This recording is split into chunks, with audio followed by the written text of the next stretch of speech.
the Sam Hill's going on here?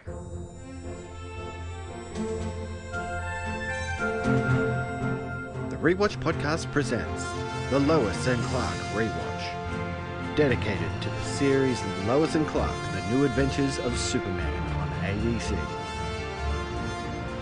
Join us each week as we investigate the origins of the Man of Steel and uncover crime in Metropolis.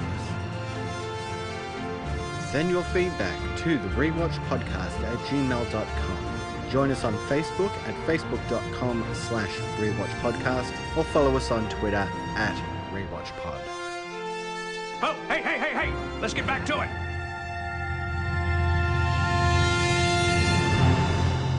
And welcome back to the Rewatch Podcast and our Lois and Clark Rewatch. I'm Corey. And I'm turning this podcast up to 11. What was that? Oh, you will see. You will see. I'm surprised you didn't catch that. Well, thank you for joining us, everybody. We are, of course, discussing 2 more episodes of Lois and Clark. And this week's headline reads, Man-Fly. Man-Fly.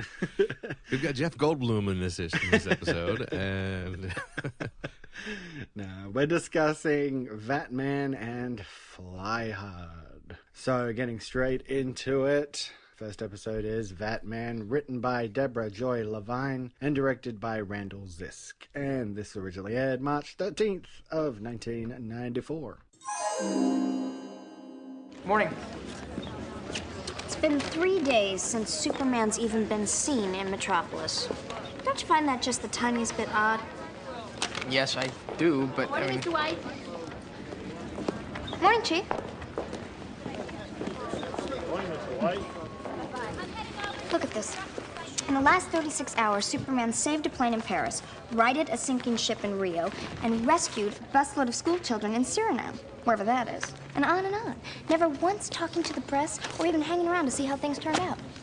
what's the point? Well, the point is... For some... Yeah, thank you. Why isn't he here? Why isn't he saving sinking ships or rescuing schoolchildren here in Metropolis like he always has? These are incredible. Where'd you get these? It's a little French bakery. You know, Lois, Metropolis doesn't own Superman. I mean, maybe he's on vacation. Maybe... I don't know. The truth is, I don't understand it either.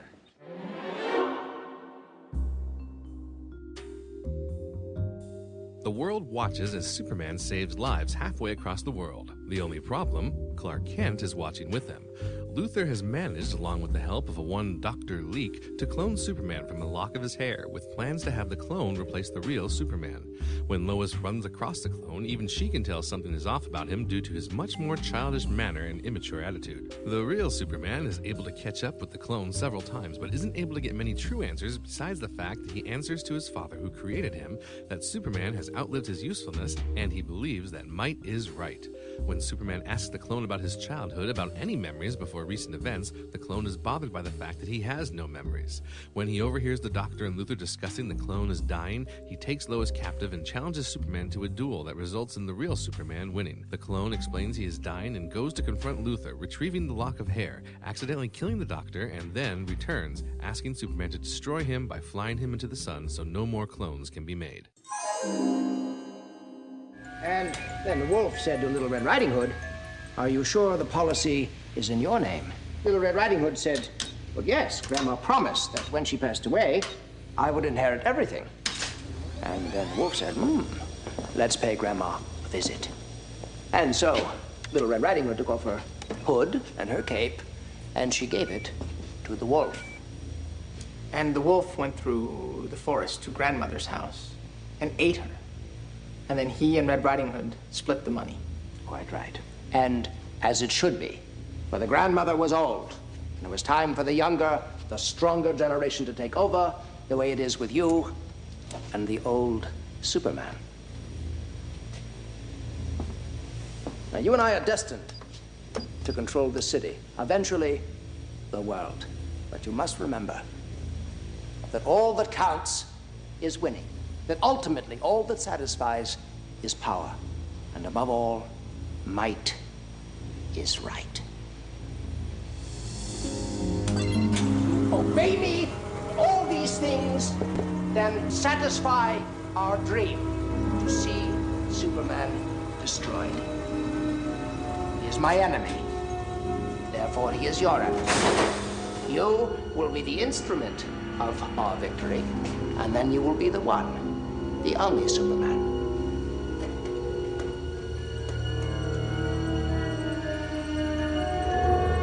My Superman. All right, so let's get into the investigation. All right, so again, all this comes from iReactions, doing some detective work for us, reading the scripts over, looking around for information, and basically there were some minor extended openings or endings to different scenes. You know, Superman was flying around the world a little bit more, so you had some more visual shots of that. You had Perry circling, or he was writing something in his calendar more at the end of one of the scenes, and they focused in on the date that he was going to do the jump. But nothing real major there.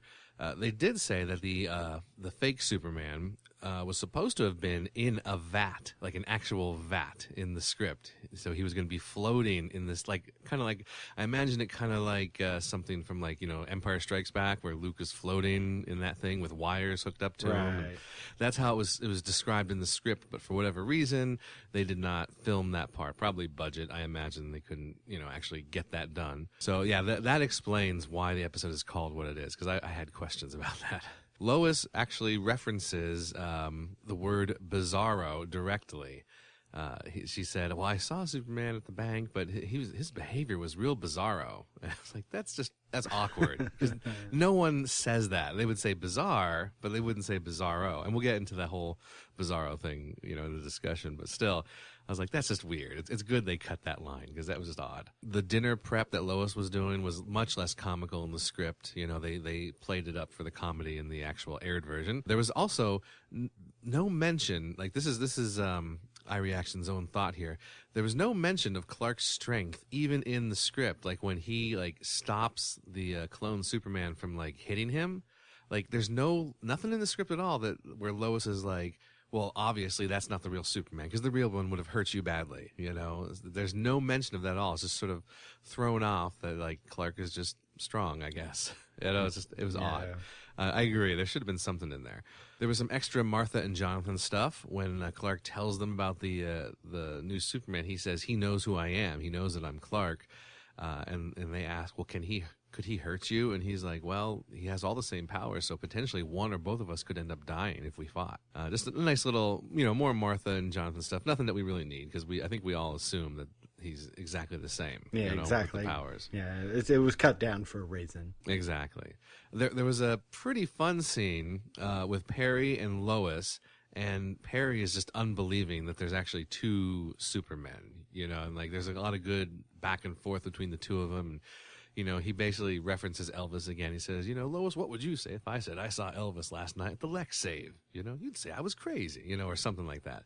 So he says, maybe there's not two Supermen, but maybe just the real Superman has just gone, crazy. He has a split personality all of a sudden. So he says, don't even write that story without some solid evidence. Bring me some solid evidence, then you can go ahead with it. But forget about it, because, that's like tabloid material at this point. Yeah, and we don't really get much in the way of, is this out there? Are they reporting on this? Is Superman, right. Is there two Supermen? Exactly. Lex finishes his speech about kids, how he says, you raise them, in the end they just leave you or whatever. He finished it by originally saying, well, back to the drawing board, which indicates he's going to try again to make more clones. Yeah.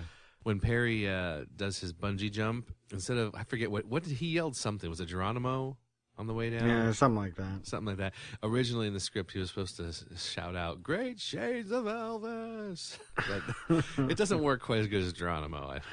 Yeah. Go ahead. Finish me off. Might is right. Only the strong survive. I don't want to hurt you. You and I, we have so much in common. We're linked. We're brothers. Why don't you want to rule alone? I don't want to rule. I want respect, yes, but you earn that respect by caring for others, not overpowering them. You all right? I'm dying. Maybe it's for the best. If I was created just to do my father's bidding, to kill you, then there's nothing left to live for anyway. I have something to do. Will you wait here for me?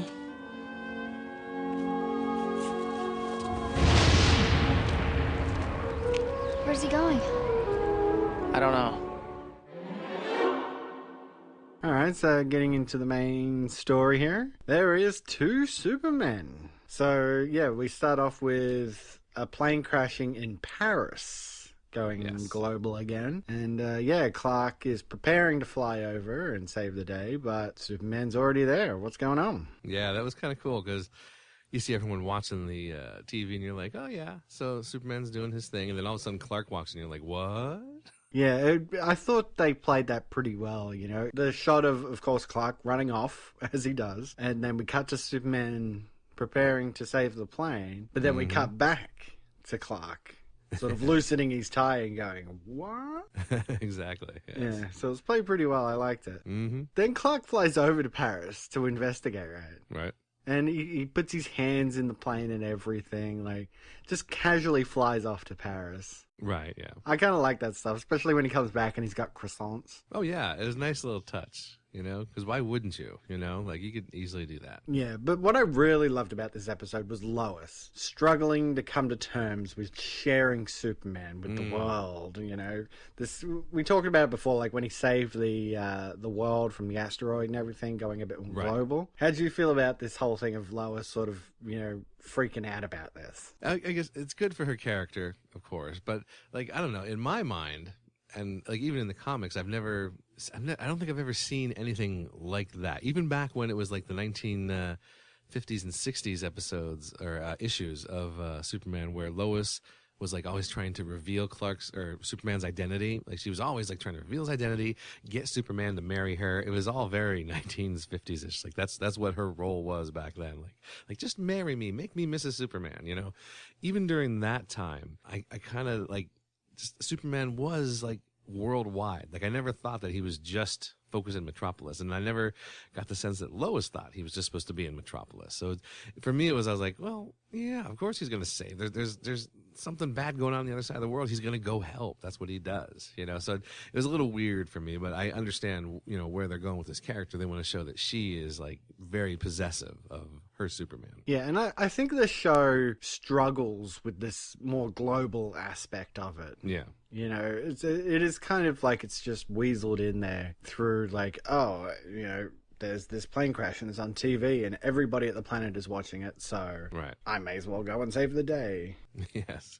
I think in the long run, it's going to be hard for the show to sustain that. But, of course, we do get into the whole story, the second Superman. Now, of course, as you mentioned in the investigation there, Bizarro. Yes, this is basically Bizarro. I mean, it's not as accurate as Bizarro should be, but for all intents and purposes, this is their version of what they're viewing as Bizarro, their revamped version, I guess. Yeah, I would like to think, though, if this was like proper Bizarro, that it would be a more overarching presence and not just, you know, this one episode. I think that, like, at this time, you know, like in TV history, that's kind of a taller order, I think, at this point. Today, of course, you know, it would be fine. They could do that easily. But back then, it was like, you know, so like episode by episode. You know, it's like, all right, here's our guy for this one, and done. You know, maybe we'll bring him back again in the future, but probably not. Yeah, exactly. You look at some of the, especially the DC shows that are on now, you know. Yes. Flash is doing a whole overarching season of Zoom, and then before that it was Reverse Flash. So, yeah, it's easy for them to pick a villain and do a full overarching story. But, yeah, here, we got Bizarro. They never really reference him by name, and he's only here for the one episode. So exactly. Yeah, it's a little off. But, you know, I honestly didn't like the interpretation of the character. This teenage, childish persona that he comes up with, right? It was a bit silly. Especially with the whole father thing. You know, jumping on his back and telling. And I like the way that Lex Luthor was, the way John Shade portrayed him, and he's telling him the story of Little Red Riding Hood. Yeah. as the twist with the insurance policy and everything. Like, are you sure the insurance great. policy is in your name? That was a good. I like that. I like that bit. But yeah, he was the whole childish thing. See, Bizarro's been through different incarnations in the comics, but for the most part, I don't think I've ever seen him acting like he does act childish, but it's different than the way it's done here. It's more of like he doesn't understand something, he throws a temper tantrum. He's very basic like that. But yeah, I'm not excited about the being the little kid Superman, the Superman with the kid mind or whatever. I was like, yeah. Yeah, well, I have to say, like, their initial interaction when Superman first confronts him, it looked good, from a green screen perspective. Two of the same actor in the same shot. It looked fine. The conversation they had, I was a bit like, Superman comes up and says, like, where did you come from? And his response is, I was born in the womb and my father took me out. And I'm like, what? Like, just his inflections behind like what he was saying. I'm like, it didn't feel organic really, which was a shame because I like the idea of it. Oh yeah, definitely. And this, of course, upsets Lois because even though he's out and he's sort of doing good deeds, it is revealed when he's talking to Lex that it's sort of like a trial thing, and that's why it's been a bit more global. He's been outside Metropolis saving people as sort of like a trial of his abilities. But then he comes back to Metropolis and he assaults a guy who was in custody. And this really upsets Lois. And this is where she sort of really starts thinking that something's not right. And this is reinforced when they have dinner and he kind of throws himself all over her. Yeah, that was, I like this, because you sort of like think, oh, well, this is Lois's dream, like she's always wanted Superman. Now here it is, but it doesn't quite go that way. She's like, oh no, wait, something's not right here. Yeah, this was actually really good, especially because Clark shows up and, gets up in his grill about it. Bizarro goes to hit him. And he stops it, and it's like you said, like, there should have been more there. Like, Lois should have been like, how'd you do that? He's Superman. You can't just exactly stop Superman from hitting you. But it's a good interaction. It's a good way for Bizarro to figure out that Clark is Superman. Exactly. And then as it goes forward, like he doesn't tell Lex about Clark, which, would be a terrible thing to do, at least at this point in the show. Oh, yeah. So the fact that he doesn't tell him is good. But, yeah, I just think their interaction after their initial interactions, it got better as the episode moved along. Then we get the explanation to how this happened, because Lois just happens to be familiar with Dr. Fabian Leake. This actor, good actor. I mean, he's currently on Better Call Saul, right? I should have looked up who this actor was. Oh, okay, yeah. So you're not familiar with Dr. Fabian Leake then? Not with the character, right? Just with the actor who's playing him. Well, with the actor, yeah. Well, so I started off, saying that we're turning this podcast up to 11 because, of course, that's something that Michael McKean said in the movie / fake documentary. This is Spinal Tap. Spinal Tap, of course. How did I not get that? I know. Your geek cred went down a bit. I'm sorry. But it's Michael McKean, right? Yeah, it's Michael McKean. Wasted in this episode. He does nothing.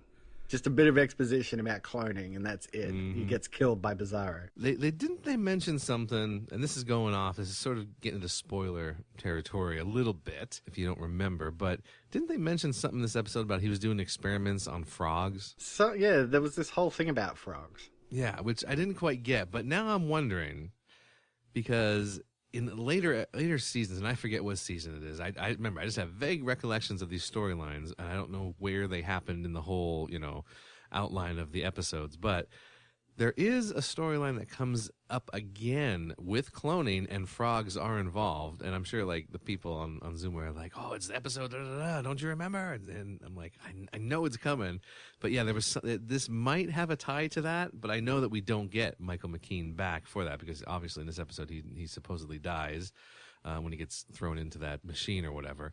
So I don't know if this is supposed to tie to that episode, that storyline that's coming up or not. But I thought it was interesting that they mentioned frogs in here. Well, don't tell me that they're going to bring Nuclear Man into this. No. Because this is how they did the Nuclear Man part. Right. Superman had donated just one strand of his hair. Right. Like there was like a 7-ton weight hanging from it or something to show its tensile strength, and Lex used that to create Nuclear Man. So I think I mentioned this back when they were doing that auction thing where Lex got like 10 grand but Superman brought in like 50 grand. Mm-hmm. And I said, well, wasn't there a thing where Superman auctioned a lock of his hair or a strand of his hair? And so it's cool that they brought that in here and tied it back into a charity auction. Yes. It wrapped up quite quickly. I have to say, especially the fight between Superman and Bizarro. They lock laser eyes for about 5 seconds, and then it's over. Yeah. It's like this could have been very epic. You know, like making use of all the powers. You know, a lot of punching, a lot of like slamming into things, and they were on a set, so no one would have really been hurt. You know, it wasn't like in the movies where it's supposed to be the city. This was just a backlot somewhere, and it was worked into the story, so it could have been so much more. Yeah, was it weird that it literally was a set? Like, it's not like a set for the show.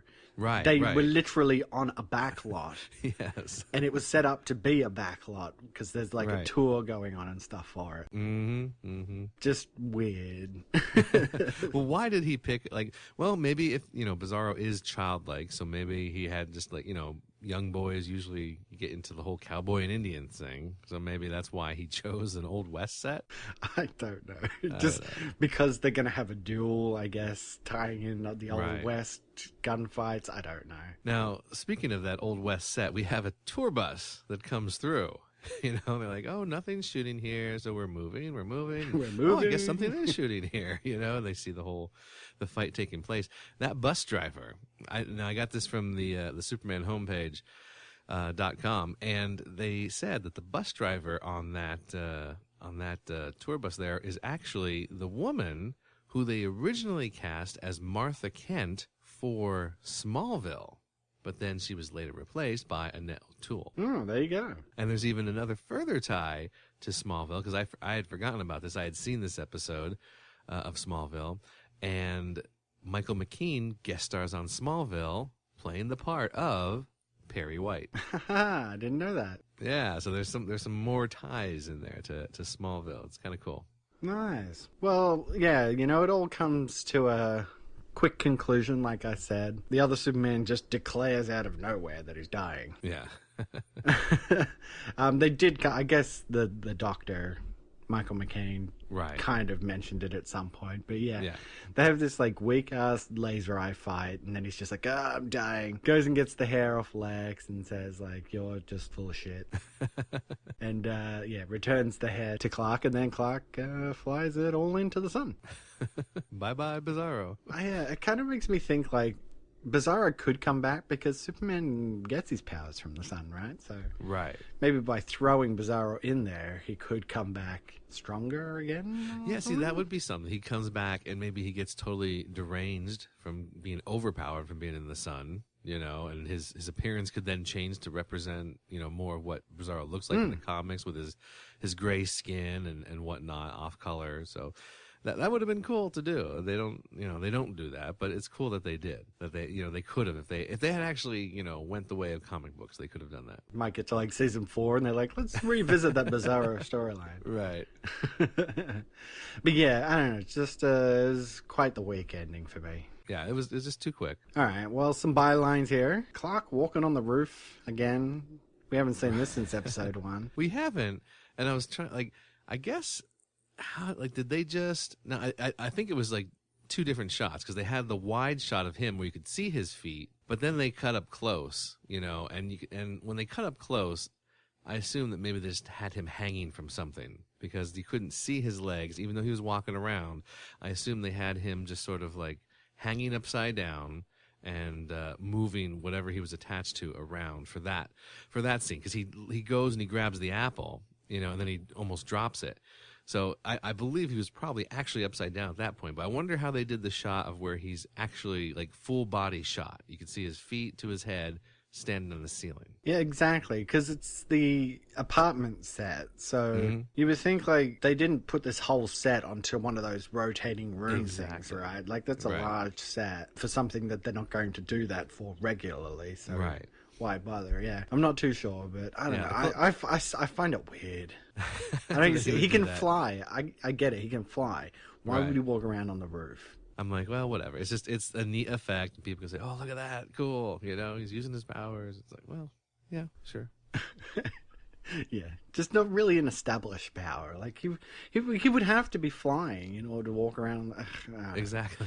Let's just drop it. Okay, I had to put this in here. The weird French guy. I just thought he was like so over the top. Oh, yeah. Okay, he was. Yeah. The way he was like, oh, Mr. Clark. Yeah. I read your newspaper. The international edition of the Daily Planet. Right. So lucky that you were in Paris. Well, maybe they were trying to, like, further the idea, like I said last episode, that I didn't know that the Daily Planet was like an international thing. I thought it was just Metropolis. So maybe this is another way of reinforcing the idea that it is all over. So that Preston Carpenter, you know, his plan, you know, was not totally like out of place. Like it was a national or a worldwide newspaper. So maybe that's why it was there. Okay, but the real big byline here, of course, Perry is trying to regain his youth and nobody can figure out why. Jimmy thinks he may be dying because of his annual physical, and then he gets to the conclusion that maybe he's actually going to commit suicide. Right, yeah. That was kind of funny. I mean, not the suicide's funny, but it's just the interactions with Jimmy and Perry and all the new suits, the new hair, everything that he's doing. You know, I especially like the whole toupee thing when Jimmy comes in and he just like keeps staring at him like from around the corner of his report or whatever. It's like really, really well done. Yeah, when he talks about the whitewater rafting that he set up for him, and he's just like, "We only live once, Jimmy. I can't even swim, but." Oh, so random. And so now what I was thinking when we find out that he actually isn't committing suicide, he's just, you know, he's turned 50, you know, and he decides to try all this new stuff. When he does the bungee jump, I immediately thought, oh my God, it's Professor Arturo. Yeah, we only live once. But Arturo was actually diagnosed with a life-threatening illness. He was. Spoiler alert for those of you who haven't seen Sliders. But not that it matters, trust us. Yeah. It's funny because maybe this is how they did bungee jumping. I thought they, like nowadays, don't they strap you in better by the chest? Because we said this about Professor Arturo too. They sort of just had it wrapped around his legs or something. And the same thing here with Perry. Wasn't it wrapped around his legs? Yeah, and the fact that, like, he's never bungee jumped before, yet somebody gave him all the equipment to do it and then didn't stick around to supervise. Right, exactly. And he's just doing it on a public bridge as well. Like, nothing's cordoned off or... Right, exactly. He's like, it seems really, really, really dangerous. Even if you are trying to live life on the edge because you turned 50, like, that is super dangerous. It's really sketchy, Perry. Who is this guy that you got the stuff from? Hey, buddy, you want to do a bungee jump for charity? Here you go. I got this stuff for you. It's like, yeah, no. Anyway, so the SupermanHomepage.com mentioned that this episode is what they count as the first official cape out, which is how they get away with not showing Clark taking off as Superman, not actually doing like expensive wire work and showing him lift off from the ground and fly off dramatically. All he does is he takes his cape and sort of flutters it in front of the camera, and then they add in the whoosh sound to make it seem like he's flown away. And this happens, they didn't mention where it was, but so I went back and I scanned through the episode and I found it. It's at the satellite when they're both up in space at the satellite. When Bizarro goes to leave, he flips his cape and you hear the whoosh sound indicating that he flew away. So they didn't do any special flying effects. They just do the cape out. And that happens, I guess, again and again in the future seasons and episodes here, where they'll they're not going to spend the money on that effect of him flying, so it looks natural. Instead, they just flip the cape in front of the camera and use the sound effect. Yeah, and I know I praised that first meeting between the two of them. Like, the effects there look good. When they were up in space with that space station thing, dodgy. That thing looked like they slapped it together with some chewing gum, and not to mention that they're in space and they're holding a conversation, and you're like, right, exactly. And there's no air up there, Well, actually, the physics. Let me tell you, physics in TV shows, as we know, it's malleable, and that actually comes up in our back issues later. So we'll talk about the physics. Oh, and then the green screen for Perry bungee jumping as well. Oh yeah. Damn, that was bad. Okay, well, I guess it's time for our quote vote. All right. What's everybody standing around for? This is a newspaper, not happy hour at Buckingham Palace. What are we here, the Daily Planet? Or second stringers from the Weehawken Gazette? Am I making myself perfectly clear? Now, this week, yes, we had a runaway, absolute runaway. We got so many votes for this one. I don't know. I guess people just love this line. Okay. So let's get into it. Cue the music. Christopher Walken has just been shot and passes out. Alan Rickman, a hick, and Kermit the Frog come to his aid. Hick. Oh my God. Somebody help him. He's really hurt. Hick, are you okay? Kermit loosens his tie. Okay, the bullet passed straight through, but he's losing a lot of blood. And we've got to get that wound closed. How? I'm gonna need 3 tea bags, an orange, a cup, and a pack of gum. What for? It's a remedy I learned from a Bosnian medicine man. Kermit, this is no time for voodoo. We have no choice. Open the tea bags, combine the leaves, chew as many sticks of gum as you can, and squeeze some orange juice into the cup. This is ridiculous. Oils and tannin from the tea leaves combined with the peppermint in the gum and the ascorbic acid in the orange form a very potent healing mixture. Yay! And see. Yeah, people just loving that back and forth. That's good. I like it too. It's a challenge when I have to switch from Hick to Kermit. I'm like, oh yeah, okay. Let me think here. Get in character. Yeah, but no, it was so good having more people voting this week. So thanks everybody who voted. Definitely. Thank you. All right, so let's get into our second episode discussion today. The episode is Fly Hard, written by Thania St. John and directed by Philip Skrzia. That guy. I'm sorry, Philip. I'm Philip so S. sorry. And this originally aired March 27th of 1994. I know this type of people. If we don't do something, we're dead. We must take the offensive. Luther, he may be holding the lives of thousands of people in his hands. Don't do anything to provoke him. Well, now that we know what kind of stuff Mr. Kent is made of, it's obvious that we need someone with a cool head and a keen sense of judgment to take charge. You? Well, who else? I have 1,000 people in my employ. Hey.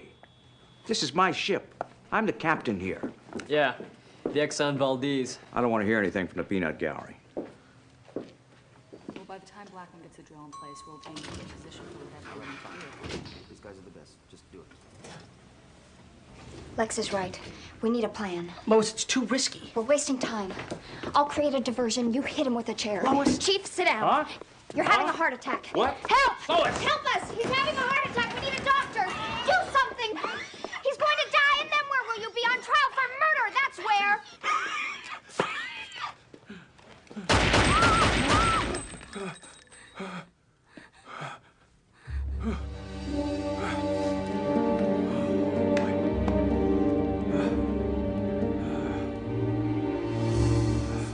9mm automatic.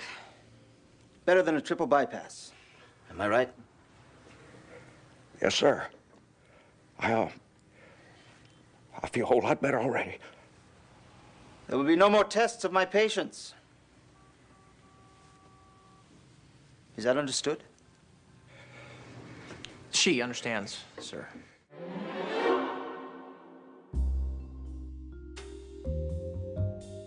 Through a number of mishaps, the Daily Planet staff finds themselves at the office late, along with Lex Luthor, Lois's date for the evening, and Jack, Clark's quote-unquote date, when they are interrupted by a group of armed men and women who sequester them in the briefing room while they furiously work on computers in a giant drill looking for something in the floor of the building. Clark, unable to switch to Superman to save them, does manage to overhear the name Dragonetti, which causes Perry to relate the story of the gangster and his cronies who had a speakeasy located in the very building that would one day become a great metropolitan newspaper known as the Daily Planet. Several ruses are attempted to escape / get a message to the outside world, but they fail, ultimately with Lex and Jack being shot at 2 different times, with Clark coming to their rescue, surreptitiously using his powers. Jimmy, who was in the supply closet when everyone else was taken prisoner, escapes through the air vents, eventually finding a way out, but promptly becomes captured by Willie, the planet security guard, who reveals himself to be Billy, a man who was both framed for a murder Dragonetti committed and betrayed by his lover, who spurned Billy for Dragonetti, and thus planned this heist to steal the hidden fortune in the planet. His henchmen, however, turn on him and plan their own getaway with the treasure.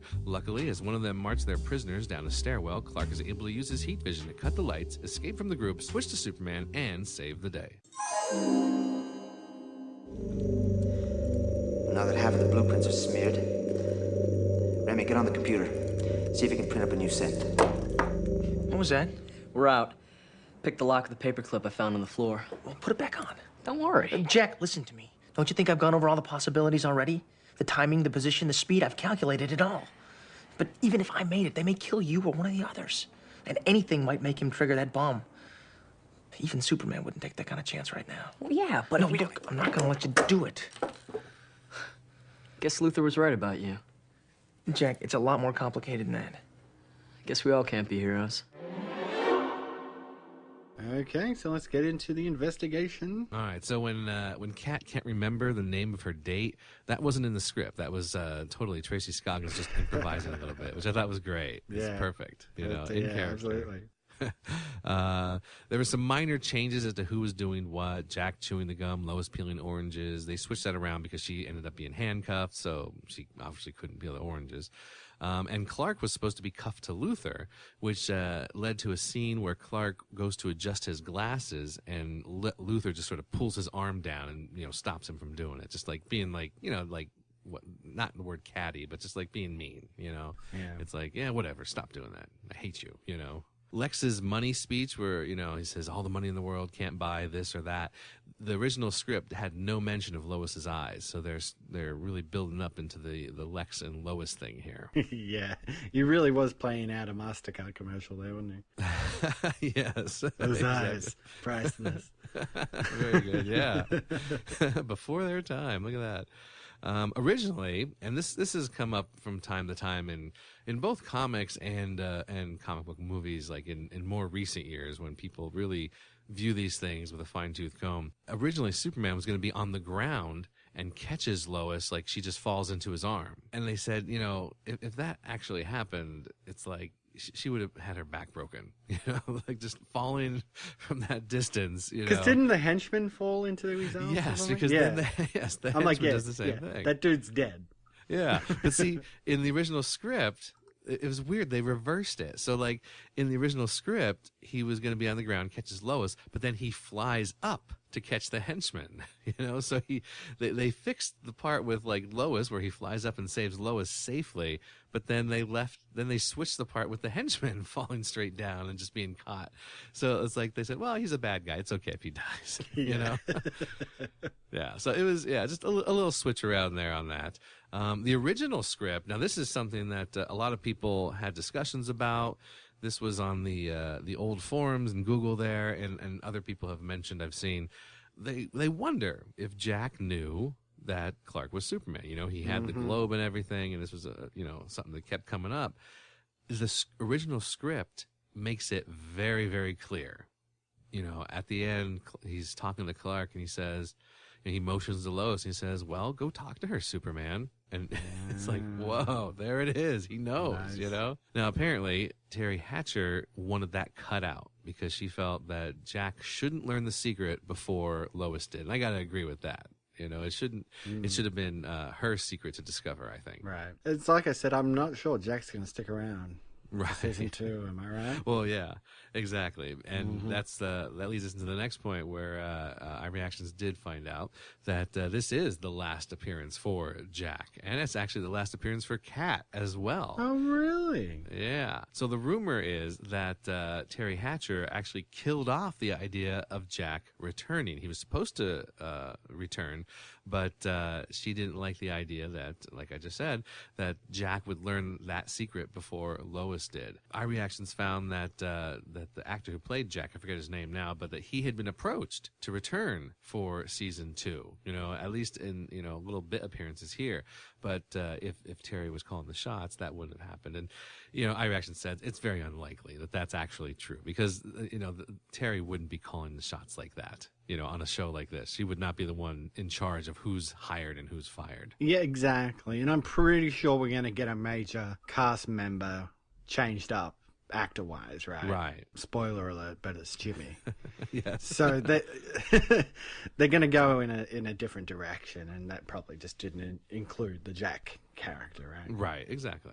Stay more focused on the traditional Superman characters. And then speaking of Kat, being this is her last bit here, she had actually somehow in her contract or whatever, she was allowed to work on other film projects, other TV projects if she wanted to. So she was quite in demand, I guess, at the time. And the studio was like fighting with Deborah Joy Levine because they wanted more action. And basically, since they were going back and forth, they asserted control. The studio asserted control by not renewing Tracy Scoggins' contract. So it was like, well, fine. If you're going to fight with us, then you know what? This character, we don't need her anymore. Done. She's gone. In the script, it was written in to explain her absence. In the next episode or so, there was a line about it in one of the scripts, but iReactions wasn't sure if it actually aired that way or not. So we'll have to wait and see if they actually put that into the aired version about what happened to Kat, or if she just sort of like disappears into the great blue yonder. She goes off to build her own meteor empire. I mean, Supergirl's anything to go by. Exactly, that's what she does. I wish so much they had used Tracy Scoggins for that Cat Grant. I'd definitely be more on board with it. Yeah, for sure. But yeah, so that's it for Kat, and like it was good because since she was doing these other shows or these other movies, she didn't actually have to come back to work for the final 2 episodes, because they didn't have a part for her in the next season. So they just didn't have her in the next 2 episodes. iReactions mentioned it would have been somewhat embarrassing. It would hurt, to have her come back, for the last 2 episodes, knowing she's not going to be renewed. It would have been like a blow to her. So it was good that she actually had a lot of work going on. She was able to still get paid for the last 2 episodes because she was a series regular, but she didn't actually have to be there. So a little more dignity, I guess, is what he was saying. Yeah, exactly. Let her cut loose and pursue new roles. Now that I know that it's money they want, all I need is 5 minutes alone with this leader. I'll make a deal. I don't think they'll go for it, Lex. They have no reason to trust you. They already have a bird in the hand. Well, it's worth a try. As soon as Ken and the kid get back home, I'll begin to negotiate. It's only money. It's a lot of money. Yeah, so what's it worth? Can't buy a blue sky. It can't buy a perfect beach. Can't buy brown eyes. Okay, so getting into this episode, the lead here, it's a bottle episode, folks. I nailed this one. I remember this one. We were guessing what next week was going to be. Yeah, it's easy to call out the bottle episodes. Shows of this era did it all the time. What's a set we have? We have the Daily Planet set. All right, let's do a whole episode set at the Daily Planet. But it doesn't feel overused to me. Like in Sliders, we had plenty of those episodes where they reused the hotel set, and it just felt so repetitive and it just didn't feel good. This episode felt fine to me. It didn't feel like, oh, here we are in the Daily Planet again, because this is where they work. This is such a major part of the show. Yeah, I agree. And this is a pretty good bottle episode, for what it is. Sure, we're going to stay in the Daily Planet. It's going to be very Superman light, although we do get Superman at the end. which is like always the case. But, it's good for what it is. It's an interesting story. And we do get a couple of these flashback things. I kind of give or take it when TV shows do this, kind of put the cast of the show into an old flashback story, and everybody has their part to play. I like it. Take or leave it. But, everybody has their reasons for being there. Right. That's how it starts off. We're working late. Perry and Jimmy are doing some spring cleaning, clearing out some junk. Clark is doing his taxes. Mm-hmm. And Jack is there because he's waiting for Clark because they're going to go and see a movie. Right. And then Lois stops by on her way to the opera with Lex. So Lex is there with them as well. And then Kat brings by a date who she doesn't remember his name. It was good. But when she sees that everybody's there, she actually leaves. Yeah, it's like, get out of here. Let's go. Let's go someplace else. The observation tower or something. So, yeah, I thought it was good. It was a good setup for where we're going to go because suddenly armed gunmen just break in and Clark can't turn into Superman because he's taken hostage with everybody else. And this guy, Fuentes... Did they say his name? Because I missed it. I got Fuentes off IMDb. Okay, because, I didn't mention his name in the synopsis because I could not remember what it was. But then I saw iReactions and your notes and mentioned him as Fuentes. I was like, I don't know where his name came from, but whatever. Now, you know who Fuentes is. He looked very familiar. He is... We got a lot of guest stars in these last two episodes. Fuentes is from Star Trek, Voyager. He's Chakotay. Oh, okay. Well, you know me. I haven't watched that far in the Star Trek. Yeah, he plays the first officer in that show. And Voyager gets a bad rap. I didn't mind a lot of Voyager. I thought it was pretty good. They said it suffers from the Gilligan's Island syndrome because they're just trying to get home. It's like, and once they do, the show's supposed to be over. But that's not the way it had to be, and that's not the way it kind of really was. So, I like him. I like him as an actor. I liked him on there. I like him on here. Yeah, like I said, he seems like a very familiar guy. So I have to have seen him in something else, if not Voyager. So yeah, but he's got a bomb apparently.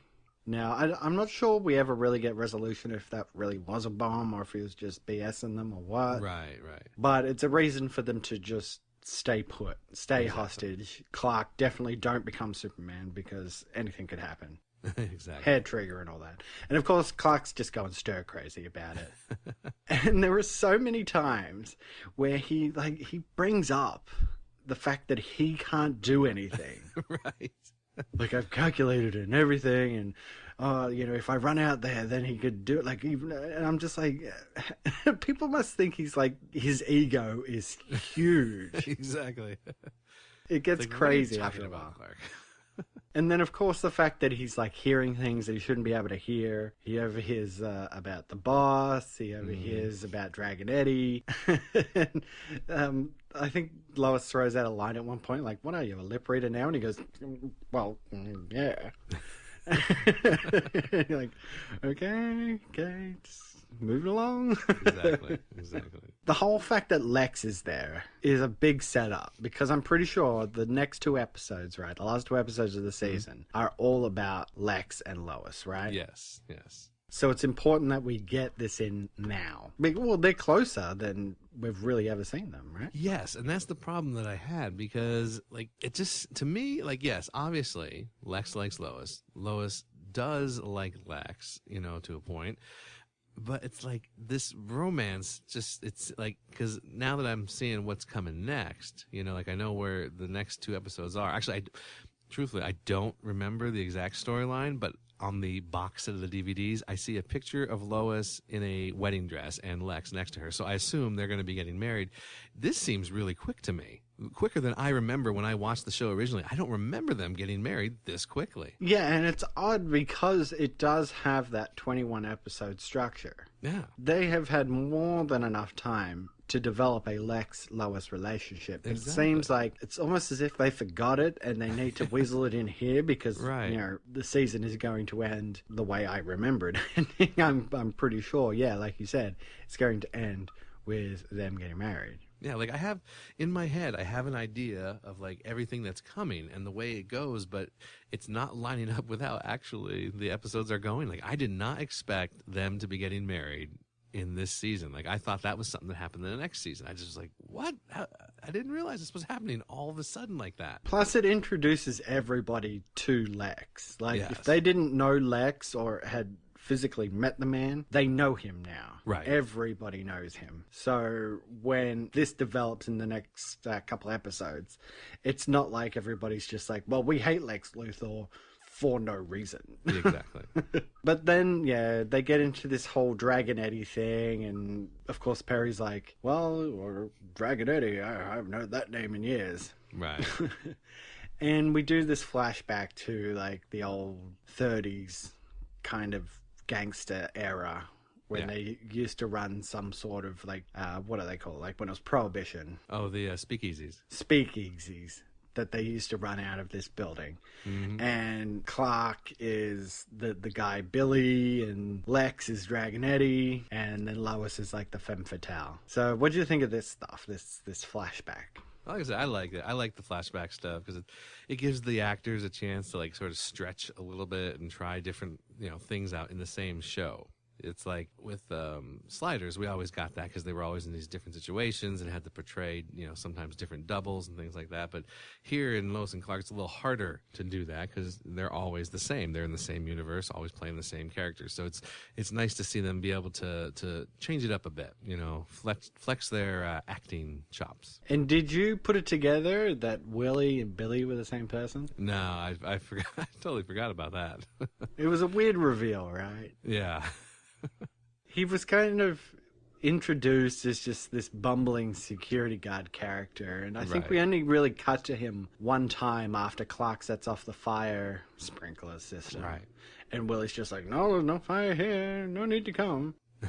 He's like, okay, so he's just an old dude who's not a very good security guard. Exactly. And then when he comes back into it later, and they're just like, no, he's the boss. He worked out this whole thing. I was like, really? Exactly. But you gotta think he's been in jail since he was, well, we'll talk about his age thing in the back issues, but he's been in jail for a long time, so he's had a lot of time to think about this, so he's been planning it the whole time. It's in his mind, cemented, exactly. So he didn't come up with a plan recently. Most likely he had that plan, within that first year he was in jail. And Fuentes is like so like respectful towards him. Oh yeah. And then immediately betrays him. Yes, he does. And you're like, okay, like, whatever. It's like, why not just like go with the boss, because he's gonna give you some money anyway. Obviously, I think he was planning on sharing some of it with him. So why turn tail like that? Yeah, and why do it in the middle of the robbery? Exactly. Do it after. Like, yeah, at least get away first and know you have the money, and then attack the old dude who can't defend himself. I guess thinking about it now, the Planet staff has seen their faces, so they could identify them. So maybe that's why, because Willie didn't want any guns, so they brought guns, and they weren't planning. He didn't want them to kill anybody, but I guess they're thinking more like, well, you know what? They've seen our faces, they can identify us, and we could be in trouble. So let's just kill them. Let's change this up. We're changing the plan. All for the sake of, I don't know, maybe spending an extra $5 on a ski mask or something. A hydro face. There you go. Like, jeez. True. And, oh, man, this whole scene, too, where Lois tries to send out an SOS by email. God. And it just doesn't send. It's 3 letters in an email. I know. And it takes like 5 minutes. And It's he comes over and sees and goes, well, cancel that. I know. The only thing I can imagine is that it was, since that was the old system and they upgraded. She said they upgraded. This is the old system. Maybe the email configuration settings were not properly configured after the upgrade, so the old system could not access the new email servers, possibly, because this is before Gmail, where you could sign in on every device and every computer easily. And it's 1994, right? Exactly. So at first I was like, oh, really? And then I'm like, well, maybe this is why. But why only send SOS? And who are you sending it to? Are you sending it to Professor Inspector Henderson? He gets an SOS from Lois, like, well, I don't know what this means. I don't know where she is. It comes from the Daily Planet. Maybe I'll go there. I don't know. It's like, what is this? True. She didn't type in an address to send it to her. Yeah, but she just wrote SOS send. Yeah, at the very least, just type in, held hostage at Planet Help, Something. It's a little contrived, right?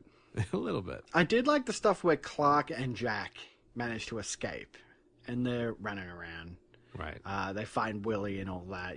That kind of ties back in nicely when Willie comes out as the boss of it all. Mm-hmm. And then, yeah, like you said, this whole thing, like, do you think Jack had figured out that Clark was Superman? Right. And it turns out that in the original script, yeah, probably. Yep. But I think that lingers here. And I thought the same thing. I'm like, Jack, like, he would look at the handcuffs and be like, how did Clark get out of this? And exactly. blah, blah. Yeah, I really thought he was going to put it together. I kind of wish he did. I kind of like that idea that he could be like Superman's little helper. Right. Which, again, like in the comics, that sort of does fall to Jimmy. So they should have, they could have done this episode without Jack. It could have been Jimmy in that place. Yeah, I agree. It's like I said, obviously Jack's not coming back. Right. Why isn't it the Jimmy character? Like, Jimmy's the guy. Right. Everybody knows Jimmy Olsen. He's the photographer at the Daily Planet. He knows who Superman is. So, yeah, why hasn't this been developed? Yeah, well, like we said, they weren't sure about the Jimmy character, and that's why he does get recast, to be a more Jonathan Brandis type character, or looking at least like Jonathan Brandis. So that's why they weren't using Jimmy as much as they probably could have. But then the whole thing, of course Lois gets taken hostage as they try to make their getaways. And man comes in, saves the day, yada, yada, yada. Lex and Lois are closer than ever. Yeah. There is some stuff that I had problems with.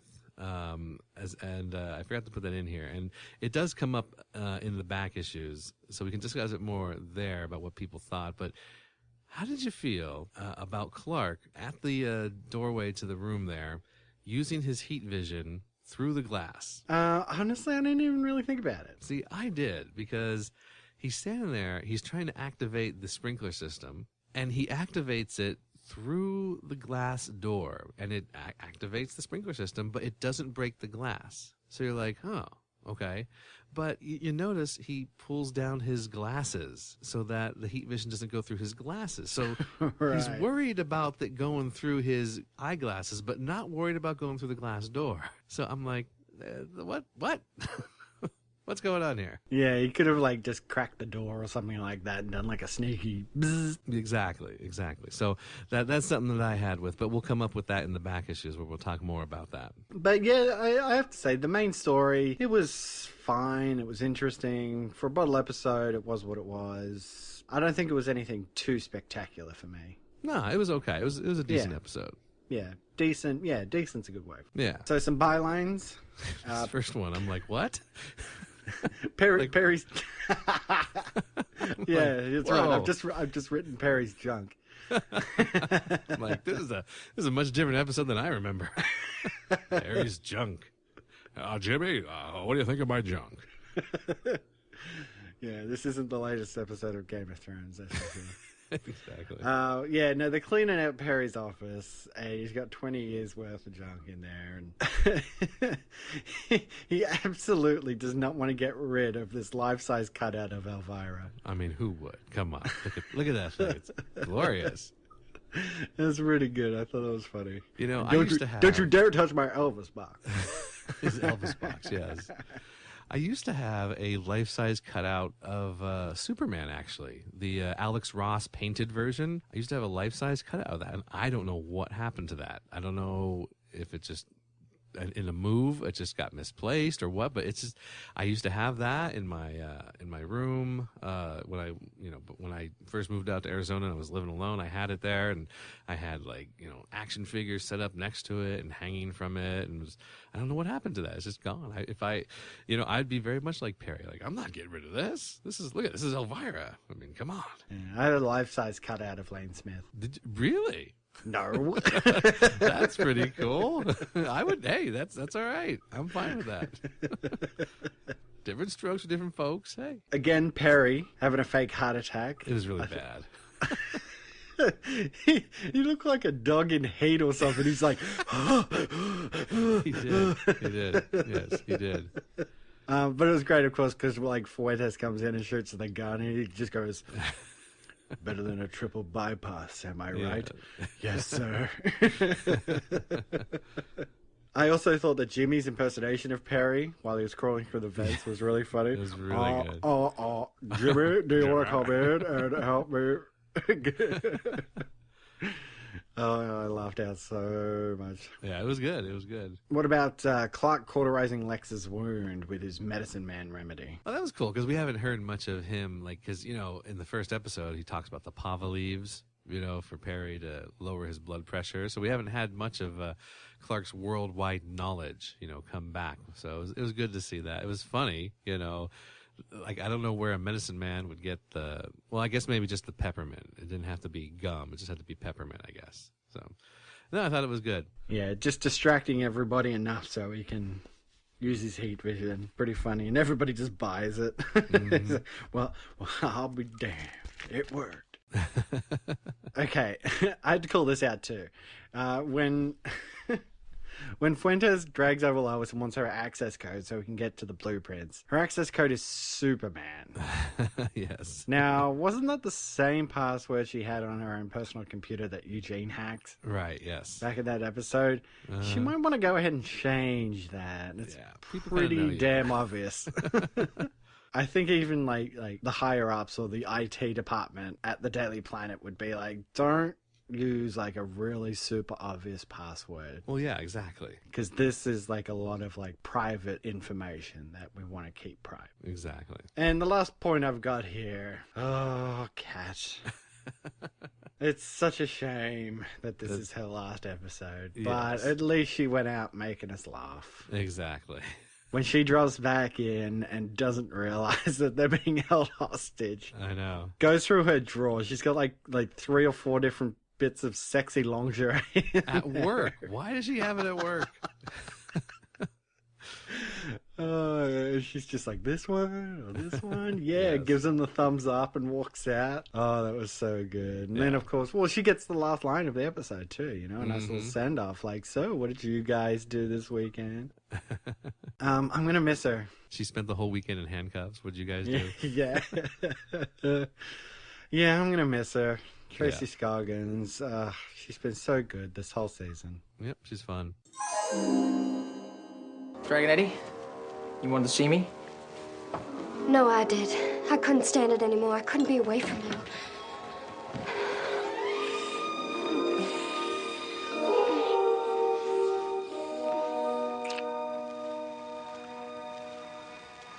I'm gonna get us out of here, Lily, I swear. There's 30 million here, and half of it's mine, fair and square. I'll just wait till he gets here. Dragon Eddie? Dragon Eddie? Fair and square. Bill, there's no such thing as fair and square.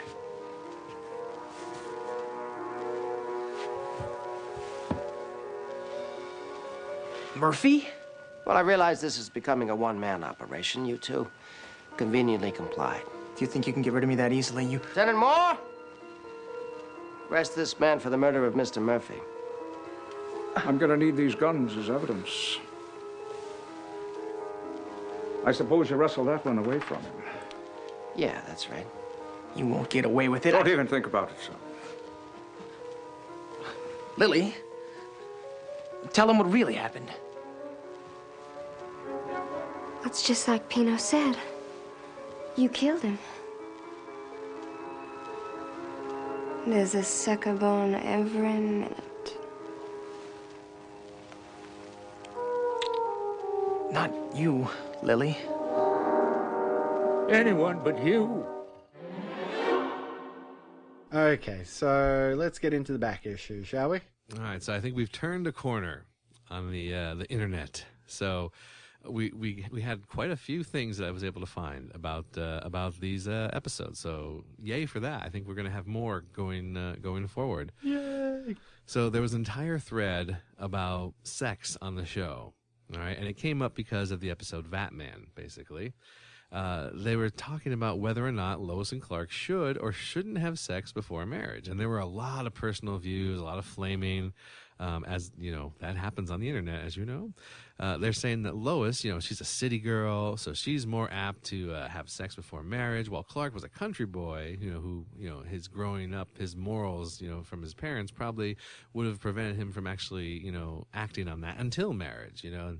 But then someone else remarked, well, you know, Martha, you know, is pretty modern. And she even said in that Smallville episode, you know, well, Lois, you can have Clark's bedroom. Clark will sleep on the couch unless the two of you are all ready, you know, and, no, couch is fine, you know. So it shows that Martha has a more modern view of things. So it doesn't mean that since Clark was from the country that he wouldn't want to have premarital sex. It's just, you know, it's a different type of era. So they're saying, you know, it's a modern show, and this is modern people. This is not the old version of Clark and Lois, the old version of Superman. So, you know, sex before marriage happens all the time, and so it shouldn't be a big deal. They're saying the savvy Gen Xers wouldn't be into that. You know, it's not representative of them, of this era, if they do that. Yeah. Yeah, they're like, the Leave It to Beaver type shows aren't going to work anymore for this generation because it's a whole different era. There was also comments, and now this was like, oh man, there was comments about, you know, concerning this about, well, Lois, you know, she shows all this cleavage, and how could anyone who shows that much cleavage be all innocent, advertising, and being suggestive like that? I'm like, oh my God, we're not going to go down this road, are we? You know, just because someone shows off a little bit of leg, a little bit of cleavage, doesn't mean they want sex, you know. And you know, someone responded to that and said, well, what, a woman can't be beautiful and chaste, so she has a nice body. Sue her. You know, she can dress how she wants. It doesn't mean she's advertising. So basically the whole idea was that, you know, Lois is more wanton. She's not a virgin. You know, Clark is. But like we said, Batman, that episode sort of contradicts it all because, you know, Bizarro puts the moves onto her, and she just refuses. Like, she doesn't get into it. So it's kind of like, yeah, this makes sense. This makes sense. They also talk about condoms and Clark's ability to control himself in the throes of passion. You know, since he is super strong, you know, wouldn't that have an effect on someone that he is getting intimate with? And that's been something that many people have had discussions about before. Well, and lest we forget, 1995, the very next year after this, Mallrats is released. Oh, yes. Kevin Smith's follow-up to Clerks. And there is a long discussion in that movie about whether or not Superman can have sex with a regular woman. Exactly. Let's just say the phrase, blow a load like a shotgun through her back, is uttered. So, yeah, maybe this is a hot topic in this time period. There you go. There was a lot of talk about whether Jack knows, and we already discussed, you know, some of this as well. So they mentioned the globe thing. You know, how does Clark get down to the street before Jack does? When he says, "Go call the cops." They don't like that Jack would know about Clark and Superman because they kind of like the way the chemistry is right now between Lois and Clark. And if Jack knew, you know, who Clark was, that would change the chemistry between the other characters as well. So they just liked the way it was. They liked that the camera stayed on the shot of Jack looking at the broken cuffs. Like you had just mentioned, you know, it shows that Jack is thinking about things, but they don't actually reveal, you know, what he is actually thinking. But they reveal, oh yeah, he's thinking of that. Maybe there is a relation between Clark and Superman. So that was also mentioned. I kind of see what they're saying in, like, it would change the dynamic because you would steer away from, like, Clark trying to juggle, like, the reasons why he disappears and yada, yada, yada, when he can just have Jack to fall back on. Like, Jack could come up with the excuse and stuff. So, yeah, it would significantly change. They also mentioned that Kat is their favorite because they don't like when Lois gets all whiny, which I guess she does tend to do, you know, in these episodes. She gets a little whiny, and they just don't like that. And then people come back against that, and they say, well, we don't like Kat because she's too one-dimensional. She's kind of an open book. There's not many layers to her, you know. And then some come back again. They're like, well, she's the better actress. You know, we think she's prettier. It's just, you know, it descends from there. One guy's like, oh, she's too leathery. can't describe it any other way. Kat's just too leathery. I don't know what I think they're talking about her darker tan maybe or something. I don't know what they're talking about, but they said, yeah, just kind of turned off by her and her mini skirt. You know, it's just it's not enough depth for that person. Someone posted that they believe, you know what, people are going to like Fly Hard. It was good characterizations. There was a lot of action. There was some humor, there was intrigue. They don't believe, however, that anyone would hire an octogenarian to guard the planet, which I think that was kind of that's like a normal thing these days where they hire you know, older people, but maybe back then it wasn't, maybe. Then they asked, how old was Willie when he was a gangster and framed for murder? Because Prohibition was like the 1920s, early 1920s, somewhere around there. And if this is the 1990s, that's a difference of 70 years. If he's an octogenarian, that should be like around 80 years old. Which means 80, 90, yeah. Right. So that means when he was a gangster, he was like 10, you know? So, yeah, doing the math, it's a little bit odd. Then what I was saying about the whole heat vision thing, you know, sunlight comes through a car without breaking the windows, and Clark's heat vision seems to work the same. But why does he lower his glasses then? Why should he lower his glasses to use any of his powers? You know, even his telescopic vision, you know, it's just an enhancement of seeing. It's not going to destroy anything by looking harder at something. The eventual reason that someone came up with was, well, you know what? It's just a viewer cue. It's just to show the viewers that he's using his powers. You know, it doesn't mean he's actually going to, you know, destroy anything. It's just to show the people at home what's going on. Yeah, exactly right. He pulls down his glasses, you know, he's either doing the laser vision or he's using his X-ray vision or he's looking intently at something. Right, exactly. And they did mention, though, that in the comics, Superman or Clark always raises his glasses, you know, to indicate he's using his powers, whereas, you know, in the show, you know, Dean Cain lowers his glasses, which is a lot more it seems a lot more believable, because like when you are trying to see something and your glasses, you know, you pull them down to look over the top of them, you don't really normally lift them up. So they like the idea that that the choice was made to pull them down underneath his eyes to look at something more intently. Yeah, and if he lifted them up, for all intensive purposes, he's taking them off. Exactly. Whereas, you know, if somebody quickly comes over, bang, glasses are back on. Exactly. All right, cool stuff. Yeah, finally got some back issue stuff. All right, so in our next issue, we are wrapping up season 1. Yes. And we will be discussing Barbarians at the Planet and the House of Luthor. And like I mentioned, I'm pretty sure I know what these episodes are. These are the big lead up to the reveal of Lex's whole plan and the marriage of Lex and Lois, right? Right, yeah. And I don't remember the details at all. Like, if we had guessed Barbarians of the Planet, I would have thought that was something like this episode, Fly Hard, where people took over the planet. But yeah, I don't know exactly how those titles play into the actual storyline. Well, we'll get into it next week, because that's it for this issue of the Rewatch Podcast. Keep up with listener interaction by liking our Facebook page at facebook.com/Rewatch Podcast or facebook.com/Lois and Clark Rewatch.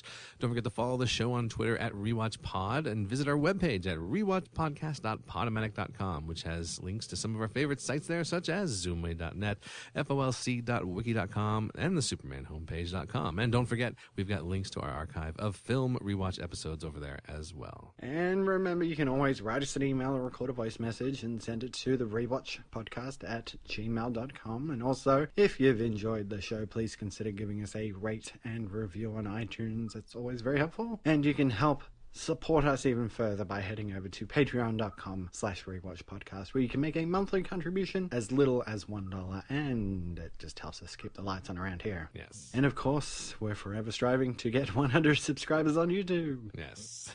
So search Rewatch Podcast and subscribe today. All right, well, thank you for joining me for these 2 episodes here, Tom. Yep. And I will just say until next time, cleaning out 20 years of your junk sure beats spending Saturday night with a 20-year-old handball. We gotta fly. The Rewatch Podcast is not associated with Warner Brothers Television, ABC, Gangbuster Films Incorporated, or Round Delay Productions. Don't believe everything you see on TV. The use of any and all copyrighted material is only for parody, news analysis, critique, or educational purposes as provided in United States Code Title 17, aka Fair Use. Let's get legal on this. Music provided by Kevin McCloud at incompetech.com. Great shades of Elvis. Copyright 2016, the Rewatch Podcast. Where are your beepers? We'll be in touch.